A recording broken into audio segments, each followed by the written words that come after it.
I speak at 50 or 60 franchise or multiple outlet conferences like this a year. I did 3 this week here in Vegas. And the thing that disappoints me the most is that I know you're going to come here and you're going to catch up with your mates and you're going to have a good time, and that's fantastic.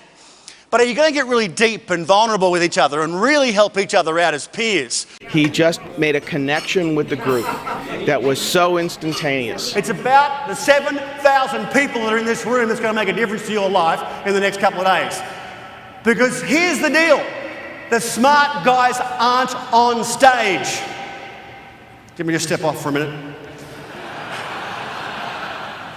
They're never on stage. The smart guys sit beside you. I want you to get vulnerable with each other. I want you to acknowledge this for me right now, quickly. I want you to turn to the person beside you right now and say, I've heard you're the smartest person in the room. It's always good. You can spot the good mates, like really close friends sitting beside each other that have been mates for years, a couple over here. I'm not going to say that to you. The smart guys are sitting right beside you. I want you to do 2 things for me. I want you to open up and use that people power to drive your business to achieve the things in life that are important to you. Because I know that so many people are going to take so many notes over the next couple of days. You're going to be so excited about the things you've learned. And the challenge you've got is when you get back to your businesses, when you walk in the front door of that office, whether you're a broker or an agent, I don't care, the biggest challenge you've got is actually facilitating change. Been there, done that. You know, he's lived it. He's walked the walk. I used to go to 2 or 3 conferences a year just to try and improve myself as a business person. And the same format used to happen. I'd get on the plane and I'd go through my notes and I'd be really excited about all the great changes that I was going to make in the business when I got home again. And I was having this proud father moment when I was sitting in the plane, looking back over my notes and really excited about some of the things we're going to do. And I reflected on the last couple of years of changes that we'd made in the business as a result of coming to a function like this. And I went very quickly to a dark place, because what I realised was that I got back from a number of these functions, I'd made a number of changes in the business, but none of them stuck. They just faded away. And I started writing a list of things down. Of all the things we'd done, I realised that, well, that worked for about 3 weeks. We did that for about a month, and then we kind of forgot about it. Well, no one really took ownership of this idea, and so it just kind of faded away. And I started to recall the formula of what happened when I got home from these functions. And it would be the same thing every time. I'd get back to the office, I'd be really excited, I'd race into the front door, I'd grab everybody and take them into the boardroom and go, right, I've just been to this function, it was so good, I learned so much stuff, and here's what we're going to do in the business. I'd just blurt these ideas out of them, and you can almost see him in the back of the room going, oh yeah, he's been away with his mates again for a few days, drinking booze. Yeah, boss, that's a great idea, fantastic, no worries, you know, knowing full well that in a few days it'll be okay, he'll forget about it next week. And that's exactly what would happen every single time. And then I started to get a little bit worried. I thought, well, what was driving the business then? If we didn't have these things that were being changed, what was really causing our success? Because we had a reasonable amount of success in our companies, but I didn't know why. So not to be defeated, I actually started to write some little notes to myself. I started to write these little charts up with a little bit of an idea of where the business was going great, when it wasn't going great, in an effort to try and match that to the changes I'd made in the business when I came back from the conferences. And unfortunately, none of it matched. When we had these great times in business, it had nothing to do with me implementing change in the business. When we had these bad times in business, had nothing to do with the changes in the business. We were just stumbling from one win to the next, one new client to the next. When we had a problem in the business, we'd just pedal a bit harder and sell more stuff. There was no strategy. There was no vision, there was no forward thinking, it just kind of happened around us. The really sad part for this was that we had 4 different companies at this time. One of them was a real estate brokerage, one of them was a leading franchise consultant business in Australia that used to consult to the franchise community and build franchise operating systems.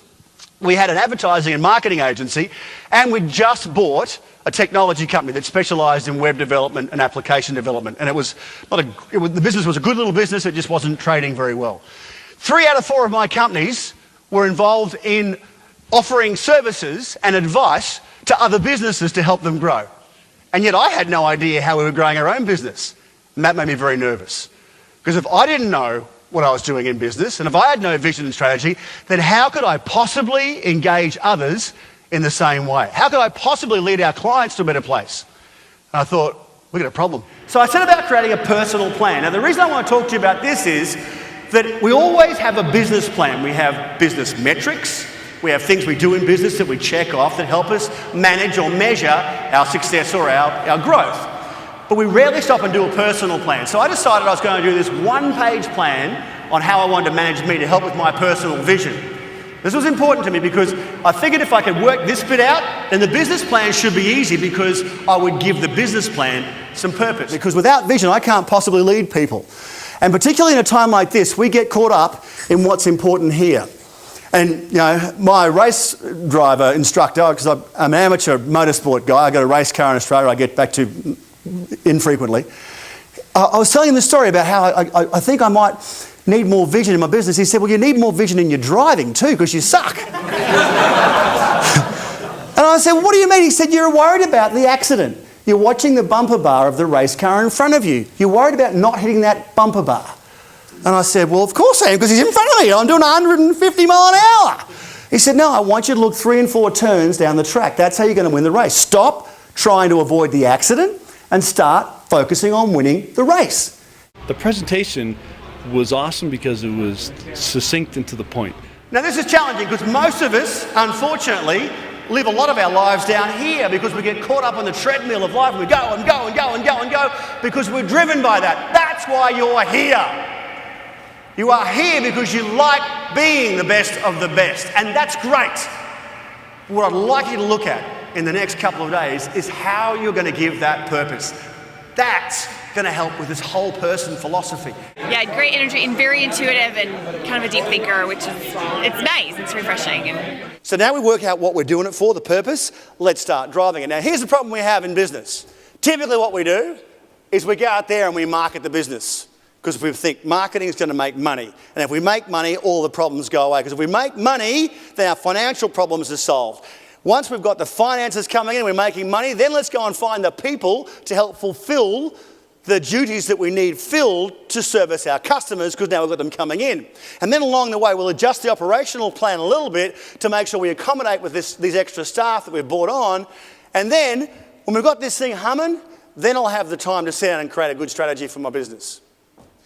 But the reality is that with the information you're about to get in the next couple of days, I need you to reverse engineer this a little bit for me if you're really going to make an impact. I want you to start with what you typically do last first. Then you'll be able to put the plan in place with the platform that you already have. Then we'll work out how we can maybe display that to the people we lead. We've applied the same philosophies in this business that the same thing must happen every day. We've got moments in time where these guys connect. We have moments in time, we have a sales meeting at 8:15 every Monday. Full stop, everyone knows it. We have daily sales huddles every morning at 8:15 for 5 minutes where we go through the roadblocks that we are likely to experience that day. We have administration meetings in exactly the same fashion every week. Finance meetings in exactly the same fashion. Operating meetings in exactly the same fashion. It's consistent, they know it, it's coming, it's happening. That's just the way we do things around here. That is our DNA. It really connected for me on a personal level on the things that I need to change. Everybody's got a business card, for sure? Yep. If you've come to this event without a business card, we have a name for you in Australia.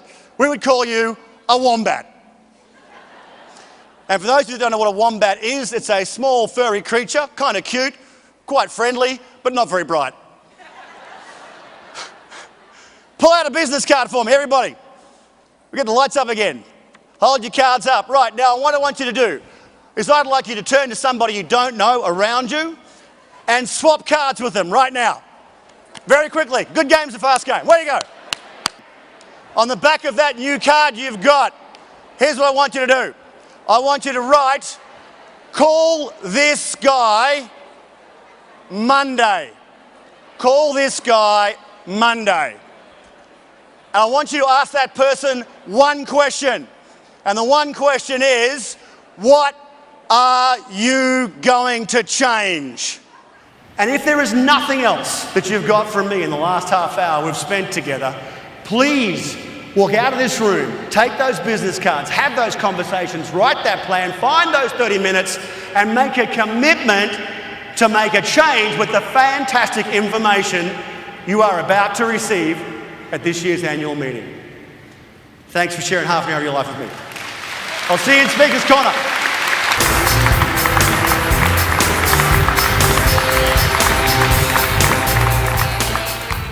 Phenomenal energy. He's so inspirational. He rocks for small business.